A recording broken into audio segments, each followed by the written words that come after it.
Hello everyone and welcome to the Indie Scene. My name is HJ Tenchi and today we'll be taking a first look at Game Dev Tycoon by Greenlight Games. Game Dev Tycoon is a game development simulation that puts you in charge of your very own indie game development company. You begin in your garage to create a gaming empire that will eventually span conventions, hit titles, publishers, and maybe even your own place in gaming history. Game Dev Tycoon has been fully released alongside a free demo and can be found on PC, Mac, and Linux platforms. So although we're not exactly the big gaming empire I was toting about a minute ago, we do have a nice little garage with a fancy car, if I do say so myself, and probably the coolest poster I've ever seen. And an awesome sweater vest too. But nonsense with that, how about we start and develop our game? As you can see, every month we're going to have about $8,000 in costs, which let's say is rent, poster fees, and putting gas in our possibly working car. But you can see in the top right, it's the first year, so we're about 4 months into it and week 1. So we start with 70,000 though, so that's not bad, and we're down to about 46 in the amount of time I did the intro and the introduction tutorials. I actually have beat the game and highly recommend this game to such a degree that if you like any type of tycoon games, you're going to be locked in, and if you just like, getting addicted to games, this is going to be the one to do it. So according to our tutorial, before development, we can begin, you have to decide on what kind of game we want to create. Okay, so we're going to start out with, how about, let's do the indie scene. All right, we're going to pick a topic. These you can eventually research, going up to certain games like horror and cyberpunk, alternative history, all kinds of wonderful things. You'll get more and more as you research them with research points. But for right now, how about let's make a military game, because those seem to be all the rage for some reason. But we're going to make an action. Eventually, you'll actually be able to research multiple genre games, so I could make maybe an action RPG. And because this is the beginning of the era of gaming, we have our original PCs, and then we have the G64, which, is similar to certain systems that were back in the day that maybe some of us older ones will know.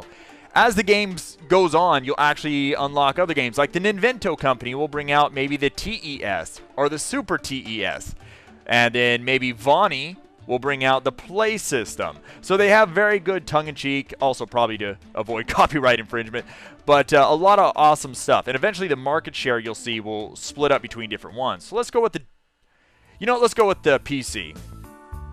And it's going to cost us about $10,000 just to get the game off the ground. We can do a text-based game for $5,000 or a 2D graphics game. You know what? Let's go retro. Let's go text-based, even though technically version 1 2D graphics would probably be about the same thing. And in the top, you're going to see the design, the technology, and then also how many bugs we create too.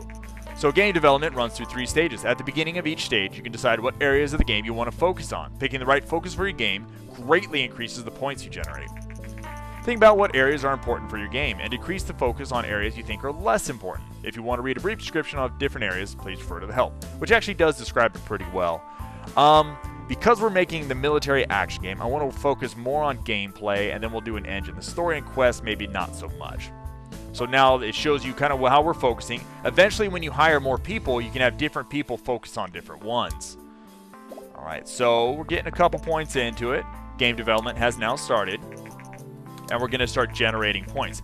Pretty much the more points we generate, the better. Eventually, too, we're going to create bugs, most likely, because, well, we do err, and we can fix those towards the end of development. If there are too many, the actual people playing the game will get pissed off, and you'll need to make a patch, whether you can decide to do or not. And since we're doing an action game with military emphasis, it may not get patched anytime soon. All right, dialogues probably don't need to worry about. We'll put the level design up, and we'll put some artificial intelligence up. I'd rather have the backbone of the game in there first. We will actually gain some research points too, so we can then research new types of games, and then also maybe surround sound later, some soundtracks, branching story, so all kinds of good stuff. If you've been there since the beginning of the gaming industry starting up, you're going to see a lot of cool stuff in this. All right, so now we can pick only basic sounds as our options for the this next stage. But later on, like I said, we'll get surround sound. We can make stereoscopic 3D graphics, all kinds of good stuff, which I personally prefer not to do. But, you know, to each their own. So, see, here's our text base, and the basic sound will cost us another 5,000, but we'll get better sound out of it. We'll do world design. Graphics, probably not for a text-based game. Sound about there. Yeah, I'll kick it up a little bit. I want some high-resolution 360p text. Actually, I doubt we could even get that, but okay, let's continue. It's neither here nor there. Getting some more points. All right. So, a lot of tech going in. Oh, can we hit 10? Can we hit 10? Yes! All right, the development of our first game is now complete. You can press the finish button to publish the game, but you should only do this once you fix the majority of bugs. So if we do not fix them, the ratings can be severely affected, and eventually, maybe even the people get really pissed off at us. So we fix our bugs automatically. You can actually even let it kind of keep going. It'll be at a much slower pace, even with a lot of people. But you maybe want to try and eke out maybe a couple more points. All right, the development of the game is now finished. While developing the game, you gain experience and improve your skills. So our little character himself can experience. Plus, so new topics, new combos. We've never done this combo before. And because it's a great combo according to the game, we're going to get even more experience. So 1.6 times. So not bad, not bad. You can also left-click it to get it going a little bit faster. The role design, graphics, and sound that we create with our character is going to go up. And Tenchi himself has gone up. Alright, so the game is now complete, and we're going to hand it off to publishing. Alright, so we also gained research points, which we can now use to create better games. So we can make a custom game engine eventually and use our own engine, and we'll need that if we want to get better games, or research a new topic. So let's say pirate games. All right. Oh, the first reviews are in. Ooh, a 6. Not bad, not bad. Thank you, Star Games. A 5. Okay, it had its moments. I think the text part was the best part. Could have been more. I think this actually is probably better than what I did on my first game on my first playthrough. So you're going to see him researching now. And news has hit. Indie Scene Gaming, a newcomer in the game industry, has just released their first game, the Indie Scene. A little arrogant, but you know, hey. The game received favorable reviews. With such a good start, Indie Scene Gaming are sure to gain fans quickly. So we're now going to see in the top right our sales. So wow, we almost sold 3,000 units in our first week. And made it to the top, in the top charts at 27. Not bad. Okay. We now created 19 fans with it, too. Yes! Fans are the backbone of the game. Oh, and recent market studies suggest that the Govador G64 is steadily outselling competitors on the PC sector. Consumers prefer the lower price, greater availability, and the flexibility of the hardware configuration over other home computers. So, this means pretty much that the G64 is going to take off, and we should probably start marketing for that. You can see we're actually selling pretty well. Gained some more fans. We're up to about $63,000 now in cash. Nice. Nice. So we've created a new record sales for our company at 10,000 units. It's an important milestone in the history of indie scene gaming. Now, do we want to see something that's even a little better? All right, how about we go to my original playthrough I did all live on stream with a lot of fun. And you see, this is towards the end of the game. It gets a little bit more... a little more detailed. I have a research and development company, and they're actually researching how to create MMOs. You can then see other wonderful tongue-in-cheek ideas. I really love this right here. Few people will know these probably, actually more than these. But you'll see myself, I've actually specialized in graphics. We have Alan Lowe, who's kind of, once again, a nod towards another good developer. Oh, nice. My game sold 16 million. That's not too bad. And he's specialized in level design. I can then train these people later on in these new things. You'll start out eventually here with, you know, like 5 research points, 15,000 credits, and then you can get the better and better ones, eventually specializing them and giving them boosts, which will actually create even faster development. You can also go ahead and train... Oh, no, we've already done that. We can also research new things. You'll see new topics. Here's all the ones. I kind of wanted to show it real quick, but not spoil too much for those that want to see it or don't see it. But eventually, you can start working for contract work. So if we got to get this amount of points in 3 weeks, we can make 46,000. If we don't, we'll actually lose money. So you can see right here, all my characters are going to go through and put in time, easily getting it. So 46,000 in our bank. out of the 80 million. It's probably not that big of a deal, but still. We can create our own custom engine, which will allow us to add different things like this into it. I really like the idea. You can add Easter eggs into your game and loading screens, day and night cycle. But how about just to show you kind of what happens, including you can find publishing deals, which will allow you to the publishing company will push the game a little harder than you might be able to if you don't have a lot of fans, but they're going to take a majority of the sales, up to like 90-95%. So it's more if you don't have the fans. Once you get big enough, you'll actually be able to publish them yourself. I've always went and published myself, but you know, to each their own. You can develop sequels to games that you've done in the past too, and you can see some of these, how much they cost, the income and profit we had off it. I find that after a few years, bringing back a really old game is a good idea. And then I'll show you quick how you can do a new game. So let's do Indie Scene the Game 2. And we can make a small game, medium game, or large games. They cost more off the bat. You can develop for young, everyone, or mature games. We'll do everyone. You can pick one of the topics. Let's say airplane, because you know that sounds amazing. The airplane simulation strategy game. As you can see later on, they eventually bring out the new ones. This is kind of the new current era of stuff. They all have slight interesting names. They'll cost eventual licensing costs, a one-time off, so about $1 million just to develop for the Wii or the Wii U. Development costs will start out about $80,000 as well, and they have about a 12% market share. So let's go with the play system. They'll add another $100,000 onto it. And the B-Star 6.0 engine I've created. We have the 3D graphics version 4, which will cost us another $300,000. So they're going to eventually start off. Not too bad start. And then now I can then give my individual people with different design points and experience over here. So we're making a simulation strategy game. Let's bump up the stories a little bit. The gameplay can go down maybe a little bit. Sounds good. And over here you'll see, depending on how high this is, we can add in different things. Then you'll also see a percentage here later, which I just found out towards the end of the game. You want to have that maxed out to 100% or gone. So because we only have our stories and quests so high, let's say if I put it down there, see how it goes there. So you want to max out the amount you have, you can add more stuff in. So let's do advanced cutscenes and branching story. We'll give it a couple more points, and we should be able to get all of that in.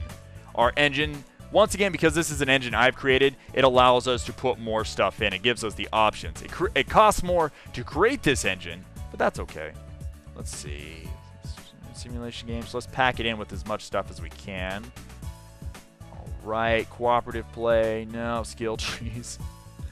Yeah, we'll add in some more stuff. We'll add in the joystick. Sure. For the play system 4. All right. Now I'm going to hit boost, and you're going to immediately see that we're going to get more points in faster. And also, a game convention is coming up. And since a game convention is coming up along the production of our game, I'm actually going to get a large booth and show off the game even more, which you can see by hype. I can pause the game by just clicking, and creating a marketing strategy too. So the bigger the marketing platform, so instead of just advertising to magazines, we can do magazines and demos, a small campaign or a large campaign, and this will actually push the game even harder. Now, if the game's not doing well, advertising it more is actually going to hurt it. But, you know, for the kicks and the giggles, how about we... Ooh, that's not good. We'll give it a big $2 million campaign. It looks like our people are really tired. You can see by the bars they actually need to go on vacation. So this might be an interesting to see how this game comes out. All right, so Alan Lowe's getting worked a little too hard. Dialogue, artificial intelligence, level design. Sure. Let's get... Ooh, Alan, you're working way too hard, buddy. Alan, let's move you on to this. You can actually have the same person work multiple ones, too. Level design. No, Alan, we actually need you on level design because I have you specialize in there. So let's kick it down a little bit. Dialogues. But I want everything. I'm greedy. All right, we're going to work him hard. He can deal with it. He's a strong man. Simple body language. Celebrity voice acting. Yes. Don't mind if I do. Also, we really don't have a whole lot of artificial intelligence bonuses with this. So let's do that. We'll kick up the dialogue. So we have just enough to actually include all this. So we're going to work Alan pretty hard. We're going to give him a boost. Oops. Oops. Don't send on vacation yet. Stop clicking. Oh, and the game convention hit. So because the game convention hit during the development of Indie Scene 2, we're actually going to have all these people are going to see. So watch the hype from about 38. So a little bit of hype for the game. And after this huge convention, let's see what we get. 171. So not great, but not bad. Oh, wow, we placed 25 in the top 100 boosts. Not bad. Okay, so we're racking up a lot of points here. We could eventually, I think, even do another marketing campaign, but honestly, this game's not turning out amazing. It's not bad at all, but it's not great. All right, so our last part of development, graphics. Tenchi, we want you working hard. Poor Alan, he's going to sit out this one because the poor guy is just tired. All right, so that'll get all this included. Soundtrack, surround sound, because, you know, that's needed in a simulation airplane strategy game. Realistic weather. I feel we need some realistic weather. And a rich backstory. Sure. God, what am I doing with this game? Okay, so we'll get everything in. I'm just kind of... This game is going to be weird. We'll give another boost going. Oop! Our research into massively multiplayer online games is complete. The possibilities of MMOs are big, but they are also risky. In our research, we realized that before we can begin development of an MMO, we need to create a special game engine for it. So yet another engine we'll need to create for this. And we can then work on more research towards that. So MMO support, because, well, the game's probably going to be buggy and we'll need to fix it eventually. Ooh, look at all those bugs. All right, so the last little crunch of development. Let's see if we can kick out something that's going to be memorable. Come on, come on, come on. All right, development is finished. We're going to start working on the bugs. And this is the end of the game. I've actually just beat the game on this save file. But what's nice about it is just like other strategy games like Civilization, just because you beat the game doesn't mean it's over. Because of the fact that there's massive amounts of replayability and the fact that, well, you can just keep going and trying to make that, well, platinum game, you can keep playing or start over and have more fun. All right, so we'll finish the game. And we're going to send all these guys on vacation. New combo, new topic. Great combo. Nice. So some more leveling up for our 3D graphics. You can trash the game if you just really don't like it. I've never actually done that. I might as well try and recoup some of it. A really bad game can hurt your amount of fans, though. So let's release the game. Oh, we have new graphics available. See, even though I've beaten the game, there's all kinds of stuff I can still do. Man, everybody's productivity seen in this bar is down. I've been working them too hard. All right, reviews for Indie Scene 2. Ouch. Come on. Come on. Oh, a 6. I'll take it. It's terrible, but, you know, hey. Oh, at least we didn't get the 4.